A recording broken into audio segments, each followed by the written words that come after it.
Hello, and welcome to Star USA's first webinar of 2025. Today is Tuesday, January 14, and we're talking about the Commerce Control List. This webinar is being recorded. Slides, materials, and recording will all be posted on our website, and we'll send an email to everyone that registered as soon as the recording goes up, so keep an eye out for that in the next few days.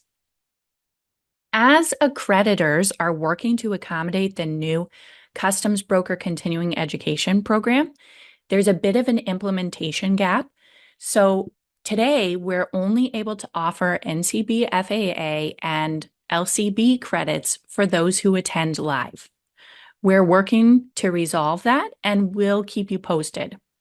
If you're on with us live, we'll send out a code for one NCB FAA CES, which is the Certified Export Specialist, and one unit of Licensed Customs Broker CE, Continuing Education. Please make use of the webinar software to submit any questions. I'll answer some as we go and take any more at the end. Also, remember, I'm a licensed customs broker, not a lawyer. Nothing I'm telling you today is legal advice, and I won't be performing customs business for you either, which is convenient because we're talking about export. My name's Jo Harper. I'm a principal with Star USA. My goal whenever I talk about trade compliance is to make complicated concepts understandable, and the CCL can be a delightful spiderweb. Star provides international trade and compliance consulting, advice, training, and services across the entire spectrum. If it has to do with crossing borders, we've probably dealt with it. Our teams are fantastic at helping set up export processes, classification of goods for export, and the harmonized tariff schedule, and many other elements if your company could use it. If you'd like to learn more about us, you can find us at starusa.org or email hello@starusa.org. If you're a licensed customs broker, hopefully you are familiar with the fact that continuing education credits are available now. You just have to earn 20 CEs by January 31st, 2027. You can track your own and report them.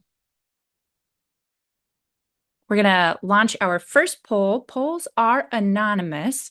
I just always like to know who's on the webinar and for you to know that you are not alone in your experience.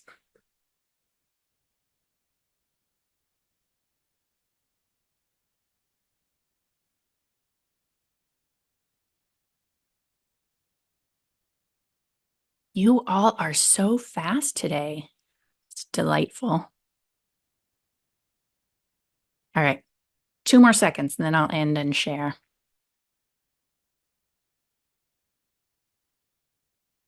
It looks like we have a few pros on, which is fantastic. Welcome. Please hop in at any point. We have some people who might be in the wrong room. That's okay. You're always welcome to join. And some of you who have dealt with the Commerce Control List a few times, but it's always good to learn a little more. Perfect. Everybody's here and we love it. In the United States, there are several export control regimes housed with different departments and different agencies. And I want to be very clear that today we're focusing only on the Commerce Control List. The Bureau of Industry and Security, or BIS, is an agency of the Department of Commerce. It was founded in 2001 when a whole lot of agencies were founded. And their mission is to advance U.S. national security, foreign policy, and economic interests. National security includes looking at economic, cyber, and homeland security implications. BIS just published a list, a rule about how AI, artificial intelligence, can be shared and diffused. BIS maintains the consolidated screening list, which aggregates the lists of blocked or sanctioned parties from a variety of sources, and they enact the Export Administration Regulations. Those are also called the EAR, and some people call them EAR. I don't, but that's just a personal preference. I'm going to tell you directly, I really like the Export Administration regulations. That's nerdy, I know, but they are written very clearly and in layperson wording. They really try to simplify a complicated topic. Coming from import regulations, I was so impressed when I first opened 15 CFR. The EAR is a set of export guidelines and prohibitions that apply to U.S. persons, most U.S. origin items, foreign items with controlled U.S. content, and even foreign direct products, which are items produced using U.S. designs. The EAR was originally authorized by the Export Administration Act of 1969 and the Export Administration Act of 1979. The Export Administration Act gave the president control of U.S. exports for national security, foreign policy, and short supply purposes. It had sunset provision, and Congress let it lapse several times. Whenever they did, the president would invoke an emergency to keep controls on exports going. The EAR is currently authorized by the Export Control Reform Act of 2018, which came into effect in August 2018. The ECRA does not have a sunset provision and wrote up a full statutory basis for the Export Administration regulations instead of relying on a separate document that was passed by Congress but was not inside the U.S. Code. The ECRA really expanded the U.S. export control regime. BIS has a gorgeous list of the other statutes and orders that apply and authorize the EAR. It's linked at the bottom of this slide, which will be sent out. The reason we're talking about it today is that it contains the Commerce Control List. The CCL's goal is to identify specific items and technology that are being exported and tell you whether they need a license or not. It has been updated several times, with the most notable being in the 1990s when it was pulled into alignment with the Wassenaar Arrangement. You'll sometimes see it called the Wassenaar Agreement, but it's technically an arrangement. The Wassenaar Arrangement was settled in 1996. A bunch of countries got together to agree on what items are sensitive or dangerous. There are 42 countries participating in it, and it set out the concept of dual-use goods and the format that we're so familiar with, or will get to be familiar with, today. The CCL also saw a lot more items added to it in 2013 when the Export Control Reform Initiative, not the act that came in 2018, was put into place. Many items were adjusted to be dual use instead of military or defense, and so they were moved from the Department of State jurisdiction to Department of Commerce jurisdiction. Dual use is a really important concept that will help you to grasp. The CCL exists to handle controls for dual-use items, while other lists control items that might only have military applications. The Wassenaar Arrangement really goes into that concept, identifying dual use as items that have civilian and military or defense applications. Let's do a quick poll. You can select as many of these as you want. Which of the items are dual use?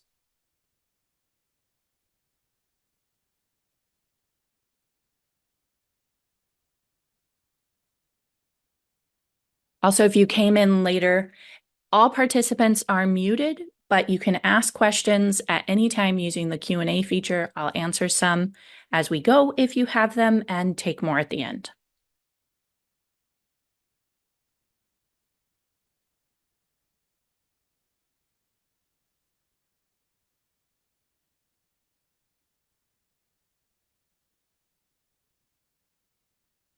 So the items on this are chlorine, the Ebola virus, the PlayStation 2, wind-up toys, and night vision goggles. And how many of those are dual use? Question asked if the webinar is eligible for CCS and CES credits. It is eligible for CES credits because it is so export focused. It's not eligible for CCS, which is a certified customs specialist. All right, let's end the poll and I'll share it with you while I tell you the answers. Chlorine is dual use. It's household bleach, but can also be a weapon when made into a gas.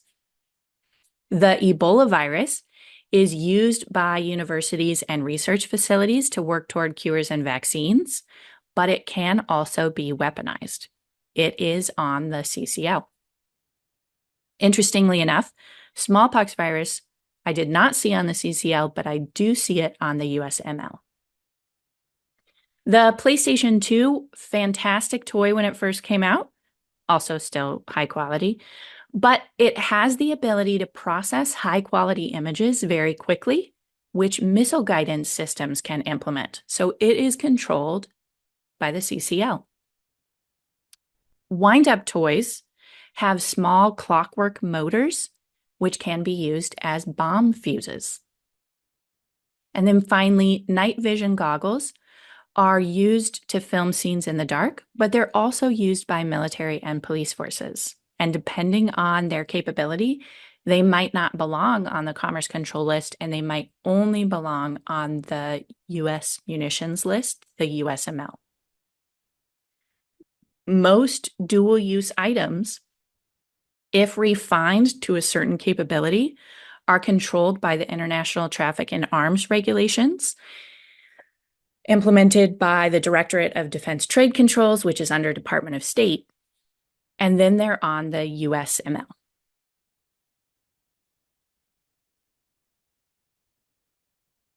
So all of them are dual use.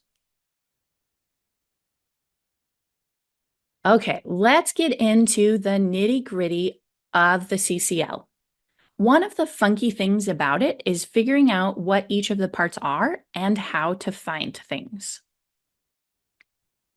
15 CFR 774 spends a little bit of time going over what to expect on the CCL. Here's some helpful tips. First off, it only contains items under the authority of BIS. So if items are controlled by ITAR, they're not going to be on the Commerce Control List. The list does have some cross-references that direct you to the Nuclear Regulatory Commission. So if an item is of this performance, it's going to be controlled by the NRC, not by the Export Administration regulations. Double quotation marks tell you there's a definition in 15 CFR 772 or the related definitions section. So that's a term that has a very specific meaning. Single quotation mark means there's a definition that's unique to that specific ECCN, that specific part of the Commerce Control List. If a chemical has a CAS number provided, it's there to be nice. That ECCN applies to chemicals of the same structural formula, no matter what it's called or what its CAS number is.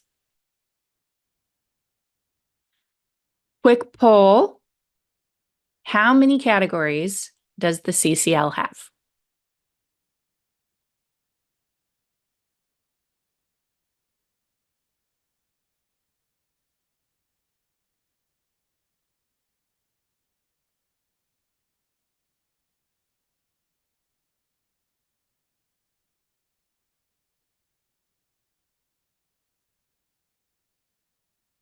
All right, 3 more seconds and then we'll close it up.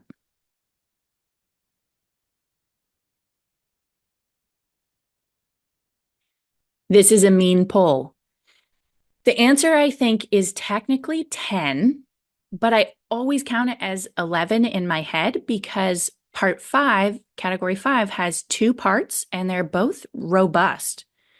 The BIS website says 10, so we go with that. 10 is the technically correct answer. Those categories are nuclear materials, facilities and equipment, materials, chemicals, microorganisms, and toxins, materials processing, electronics, computers, telecommunications, and information security, sensors and lasers, navigation and avionics, marine and aerospace, and propulsion. So you all did very well with that. Now, a little easier one. How many product groups does the Commerce Control List have?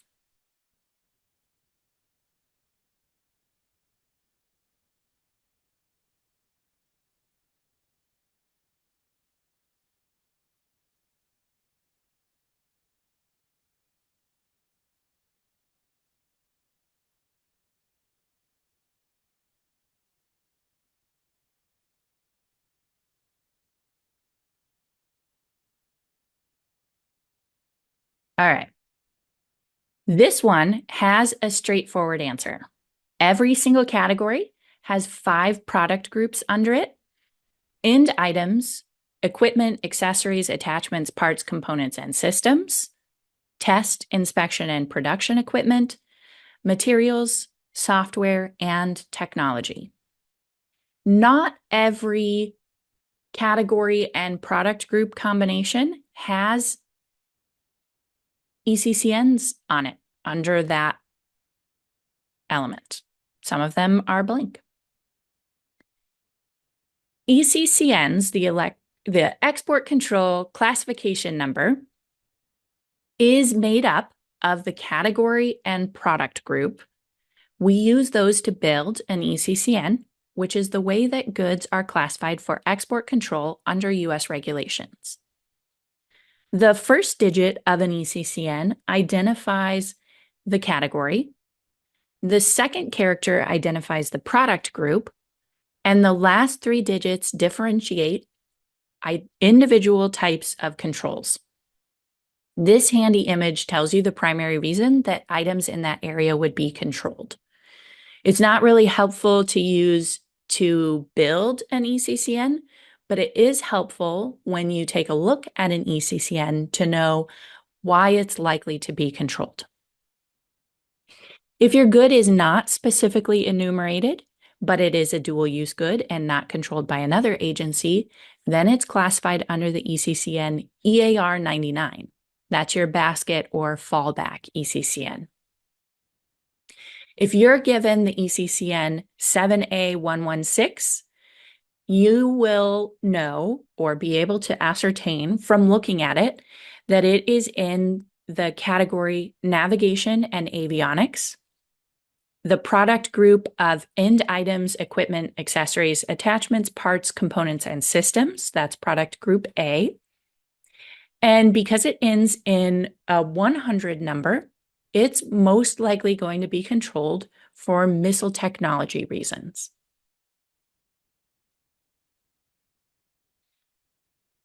Let's look at a Commerce Control List entry.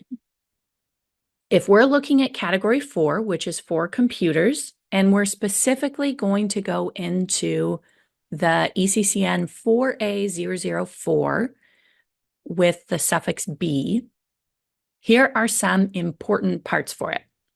So you would see the category, then the product group. Under that, you're given the ECCN group, and you would see the ECCN and its heading all together. 4A004 stands for computers as follows. See list of items controlled, which means that the list of items under that ECCN is too long for it to be contained in the heading of the ECCN in that first description. Some ECCNs, the full scope of it is contained in the heading. Others will have a list of items controlled, and those headings will tell you that specifically. It also contains specially designed related equipment, electronic assemblies, and components, therefore. Looking at this heading, you see that there are several terms that have double quotation marks. Those terms all have definitions that are either in 15 CFR 772 or they are specifically provided below in this ECCN. Then you're going to run into a beautiful part of the ECCN that has the license requirements. And it tells you directly that it's going to be controlled for national security, that's NS, RS, which is regional stability, and anti-terrorism. Then it goes into how those apply and whether they apply to the entire ECCN or just parts of it. So we see that national security column 2 applies to the whole entry except for items provided for under 4A004Z. And regional stability applies to 4A004Z, going to specific destinations. Anti-terrorism controls apply to the entire entry, specifically anti-terrorism column 1. And you might not know right now what those columns mean. That's okay. We'll get to it later. But it will tell you specifically what reasons for control exist for which parts of that ECCN. And what this is telling you is how to apply them to the country chart. After that, we have some list-based license exceptions. And this tells you there are other license exceptions that are provided for in 15 CFR Part 740. This one's only providing for some of them that may or may not apply to this provision. LVS is low value shipment, and it says if you are exporting something that's classified under 4A004, that is under $5,000, you do not need to get a license because the license exception applies unless it's in 4A004Z. You cannot use LVS exception for items classified in 4A004Z. The exception GBS is country group B shipments, and that exception does not apply to anything classified in this ECCN. And then there is the NAC, or Notified Advanced Computing. That applies for 4A004Z. It does not apply for any other 4A004 commodities. So you're going to see the heading, you're going to see license requirements, and then right under that license requirements, it's going to tell you, hey, if you have to get a license, here's some ways that you may not need to get a license. Not all ECCNs have list-based license exceptions, and they will specify whether or not they do. But they will also tell you, check out Part 740 for other potential license exceptions. Then you're going to see the list of items controlled. This is just the very first bit. This goes all the way from A through Z. Sometimes A has like A.1. So we can get pretty long, these lists. Sometimes they're pretty succinct. Since we're only looking for 4A004B, we know that that's a neural computer. Another thing that this is telling us is if we're considering ECCN 4A004 and we're not sure if it applies, we should also check out ECCN 4A090 and look at note 4 to 3A090. So those are ones that we would go to check out. These are the main parts of an ECCN or the Commerce Control List that you're going to run into. The heading, license requirements, list-based license exceptions. There may also be related definitions. This does not have related definitions. And then you'll get to the list of items controlled. So you need to classify an item for export controls. Where do you start? What do you need to read? How do you go about it? This looks like a simple list. There's 5 bullet points, but each of these steps are a little bit complicated. You have to be familiar with your product in order to classify it correctly. You might need to know what it is, what it does, what it's made of, and what its applications could be. That's usually okay when these are products that your company produces, but it can get hairy if you're selling someone else's goods or trying to classify secondhand items. Once you have as much information about your product as you can get, you need to pick the category and product group for the good that you're classifying. And once you're there, read through the ECCNs available and eliminate or positively identify them. You can also use some of the tools that BIS provides that are linked here. There's the order of review, which is a great tool on the BIS website that tells you what things to look at when, and the Commerce Control List Index, which is a dang delight because you can just look up what your product is and it will tell you what ECCN it's most likely in. Then you would go to that ECCN and figure if it fits there, and if not, use the related controls or related ECCNs to check into them. Let's work on an example together. I'm going to give you kind of an easy one because we're on a webinar and I want to respect your time. So the first thing is we're going to pick a category. We are classifying optical fiber cable. What category would you put this in?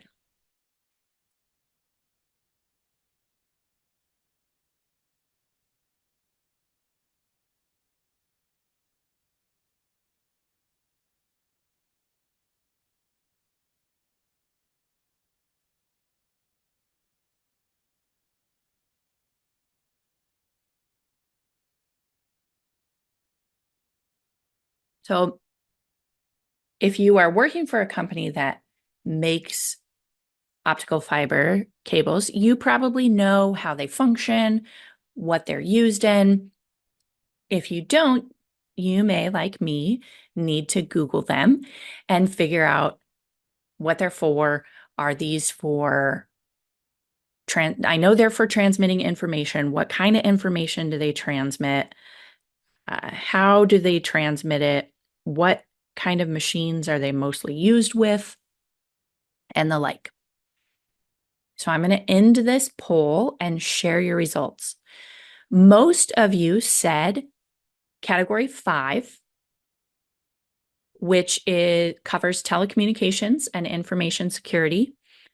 Category 3 was the second category that was chosen, electronics. Those are the categories that I would check. I'm 100% in line with you. Most of you said category 5, part 1, which is the correct answer. Optical fiber cables are used in long-distance telecommunication. Then we want to pick the correct product group. A, B, C, D, or E. Where would you put it?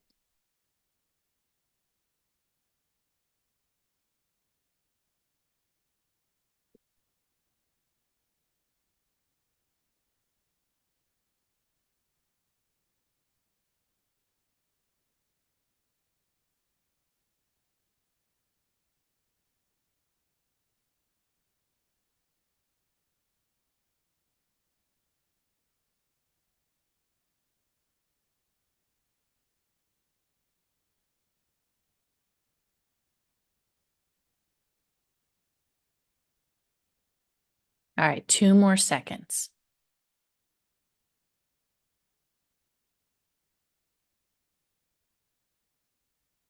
Majority of you said product group A, end items, equipment, accessories, attachments, parts, components, and systems.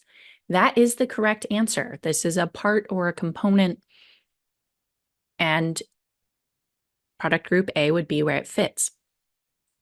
Next up was C, which covers materials. Materials might be the glass that would go inside of that component, but it's not going to be the cable itself. The cable itself is a good already. And category D, which covers software, usually does not cover physical items. It legitimately covers the programs that are written to go on to hardware. And technology is often information around things instead of items themselves. So the correct answer is A. Then we want to take a look at the ECCNs that are available that might fit. We have 5A001C, which covers optical fibers of more than 500 meters in length, specified by the manufacturer as being capable of withstanding a proof test tensile stress of 2 times 10 to the ninth in per meter squared or more. Because proof test has single quotes, we know that that's a definition that applies specifically to 5A001. And it does. The CCL has instructions on how proof tests are done. So it's telling you exactly how that item has to be tested to fit.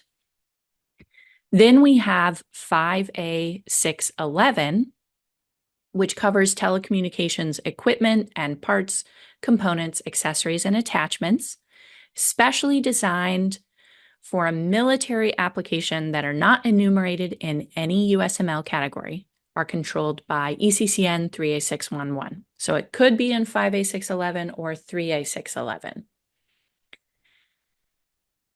600 series, I didn't specify or call this out when we were looking at the reasons for control, are usually military or defense items that are not on the USML any longer. They were on the USML, but they've been pulled onto the Commerce Control List, and they're now what's known as 600 series. So if you see a number that starts with a 6, you know it's going to have most likely military or defense applications, or be specially designed to a very specific extent.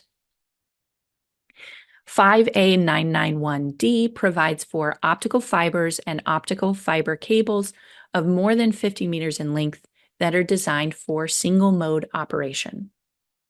So things you'd need to know to figure out which ECCN applied were how long the cables are, whether they're for a military application, whether they're single mode operation or not.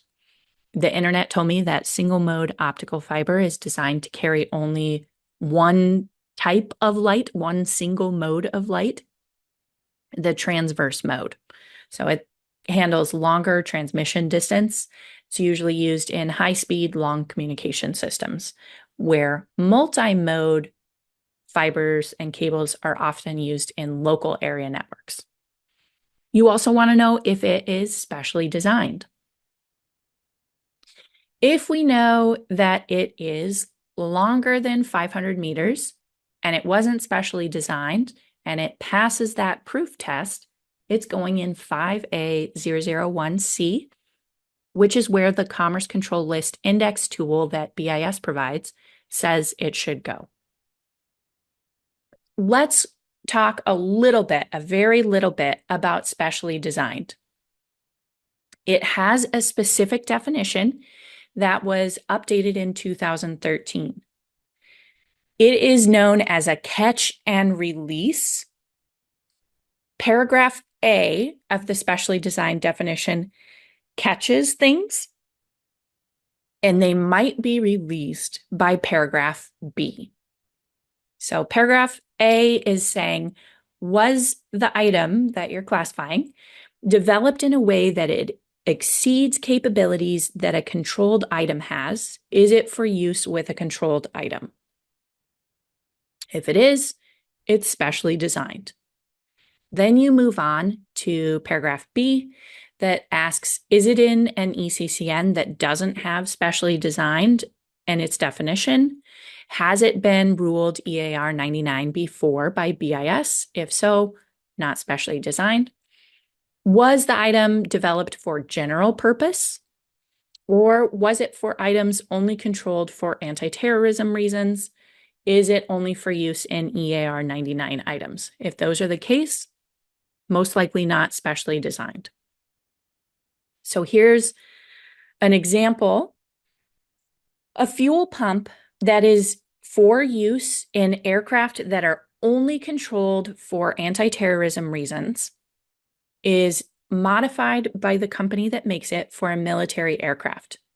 The only thing they do to it when they modify it is make sure it's going to fit in the dimensions that the military aircraft provides. They don't change anything else about the way the pump functions. If that's the case, that pump is not specially designed. It has the same capabilities, they just made it fit differently.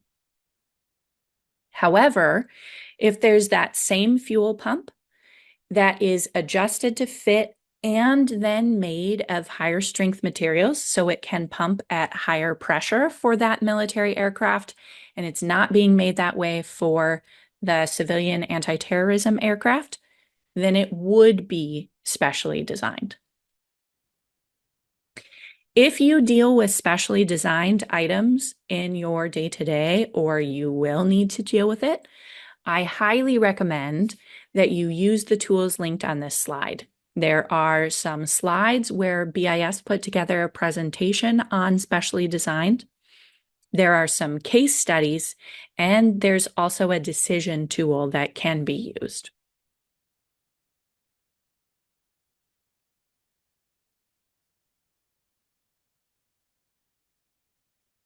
We've talked about your second option for getting an ECCN so far, but there are two other great ways to get one. You can ask the manufacturer, and you can also request classification from BIS. Several manufacturers have published their products ECCNs. Microsoft does. There's an aerospace company that did. BIS has some manufacturers aggregated. And often a manufacturer knows their product so much more deeply than you ever will, and they can provide that good information. However, if you get a classification from a manufacturer, make sure that you reality test it. Does this ECCN make sense? If you go with option 3, where BIS classifies your product using the Commodity Classification Automated Tracking System, also known as a CCATS, be prepared to provide a lot of information about the product and also to wait a little while. BIS has gotten so much better about processing them quickly and being able to provide you information on where the classification request is status-wise, but it isn't something that you would want to do if you have a shipment going out next week or tomorrow. You would need a little bit more time. That process, the CCATS process, is described in 15 CFR 748.3. There's also a link to SnapR, the system where you input that request, and some guidance from BIS. The CCATS will return you an ECCN if BIS has jurisdiction over your product. If you are not sure which agency controls your goods, you can request a commodity jurisdiction, or a CJ, where you send information about your product to a system that will go through and allow all of the agencies to take a look at it and see if they claim it. And you'll get back like a list of agencies that it doesn't apply to, and then one that they'll say potentially yes. So they a little bit hedge their best, but it still gives you that detail.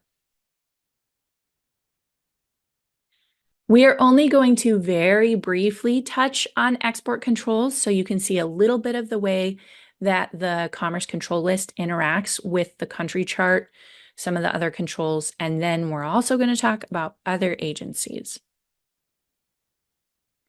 Remember that neural computer that we talked about originally that was in 4A004B? and how it was controlled for national security column 2 and anti-terrorism column 1. Let's say that your company asks you to ship it to Aruba and to Belgium. Are you going to need a license? This is a very quick overview of the country chart, which is found in 15 CFR Part 738. First, we see the countries on the left, and then we see the columns for control at the top. And the beautiful thing about this is it tells you what CB1 stands for, so that's nice.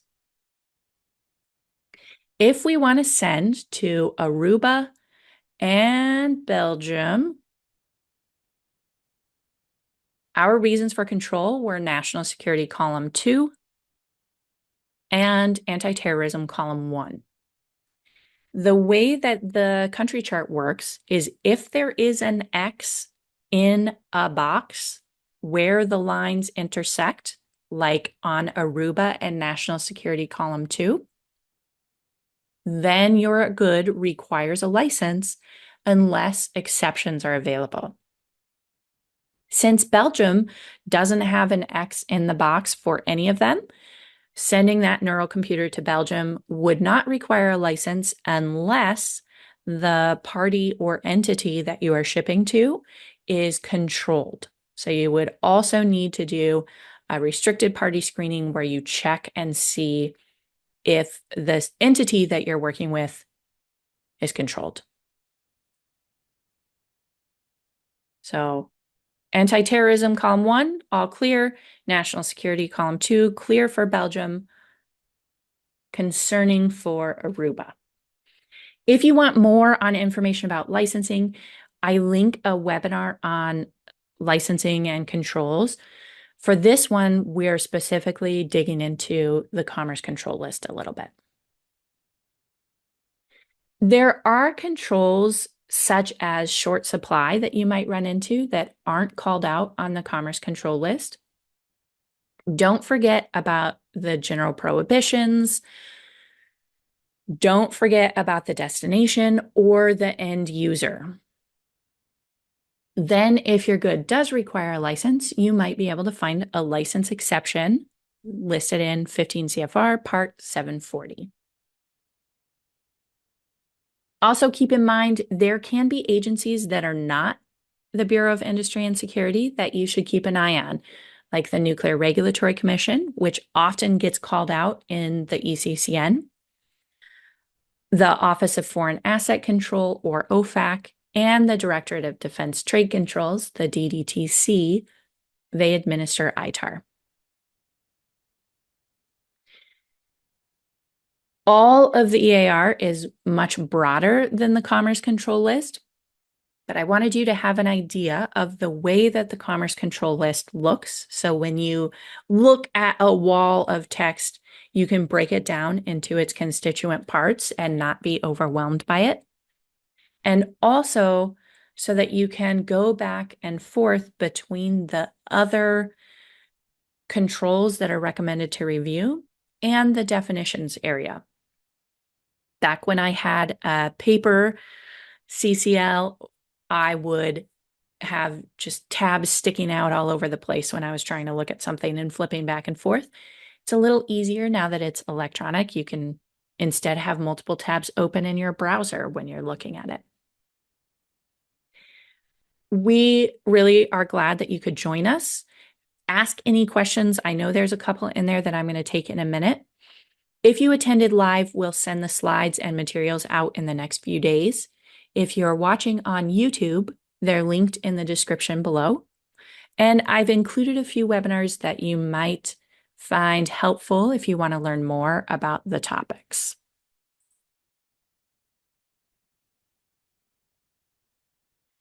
Does STAR provide in-depth training? We do.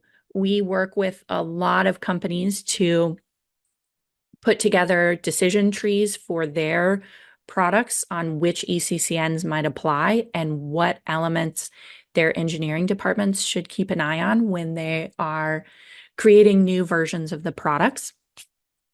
We also do specific trainings on how to read the CCL, all sorts of stuff. We are very happy to. This question asks, does a U.S. company need an export license to export triethanolamine with a specific CAS number, ECCN 1C350 to Canada or Mexico/Latin America? Email me this question and I will take a look at it for you. I don't have the full CCL and country chart in front of me right now, but I would be happy to chat with you about it.